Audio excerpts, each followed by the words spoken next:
Hello viewers, Paschimbanga রাজ্য সরকারি কর্মচারীদের ডিএ নিয়ে খুবই গুরুত্বপূর্ণ একটি আপডেট উঠে এসেছে। সেই আপডেটটি আমি আপনাদের সাথে শেয়ার করছি। আপনি যদি একজন পশ্চিমবঙ্গের রাজ্য সরকারি কর্মচারী হয়ে থাকেন, তাহলে ভিডিওটি আপনার জন্য হতে চলেছে খুবই ইনফরমেটিভ।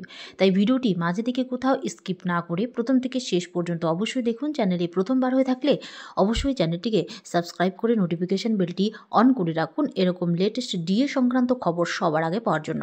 আর অলরেডি যারা চ্যানেলটিকে সাবস্ক্রাইব করে রেখেছেন তাদেরকে জানাই অসংখ্য অসংখ্য ধন্যবাদ। তো চলুন বন্ধুরা, পশ্চিমবঙ্গ রাজ্য সরকারি কর্মচারীদের ডিএ নিয়ে কি আপডেট উঠে এসেছে এক নজরে দেখে নেওয়া যাক। জানুয়ারির সেরা খবর, বাংলার সরকারি কর্মীদের 6% ডিএ ঘোষণা হতে পারে, জারি নোটিশ। একদিকে কেন্দ্র বিভিন্ন দফায় সরকারি কর্মীদের ডিএ বৃদ্ধি করে চলেছে। কেন্দ্রের পথে হেঁটে বহু রাজ্যের সরকার ডিএ বাড়িয়েছে কর্মীদের। তবে সরকারি কর্মীরা তাতেও সন্তুষ্ট নন। নতুন বেতন কমিশন চাইছেন তারা। কেন্দ্রের মতো ডিএ বৃদ্ধি, বকেয়া ডিএ ও বেশ কিছু দাবি নিয়ে একজোট হতে দেখা যায় বাংলার সরকারি কর্মীদের।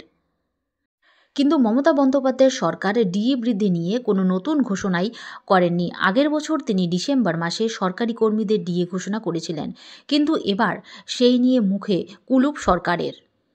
তাহলে সরকারি কর্মীদের ডিএ বৃদ্ধি পাচ্ছে কবে? একটি প্রশ্ন ঘোরাফেরা করছে যে এই রাজ্যের সর্বত্র। সম্প্রতি শোনা যাচ্ছে খুশির দিন আসতে চলেছে রাজ্য সরকারি কর্মচারীদের। 25শে ডিসেম্বরের পর থেকেই সরকারি কর্মীদের ডিএ ঘোষণা হবে, এমন গুঞ্জন শোনা যাচ্ছিল। 2025 সালেই নাকি মুখ্যমন্ত্রী মমতা বন্দ্যোপাধ্যায় তার রাজ্যের সরকারি কর্মীদের জন্য মহার্ঘ ভাতা ঘোষণা করতে পারেন। সূত্রের খবর, রাজ্যের সরকারি কর্মীদের এবার 6% মহার্ঘ ভাতা বৃদ্ধির সম্ভাবনা রয়েছে।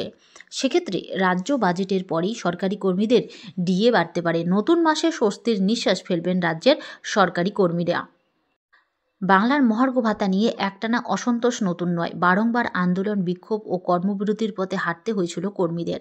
তাই সবাই এখন অধীর আগ্রহে অপেক্ষা করছেন তবে সরকার ডিএ বৃদ্ধির ঘোষণা করে। বিষয়টি নিয়ে কানাঘুষো চললেও এখনও মুখ্যমন্ত্রী কোনো আভাস দেননি। তাই কবে ডিএ ঘোষণা হয় তার অপেক্ষায় দিন গুনছে সবাই।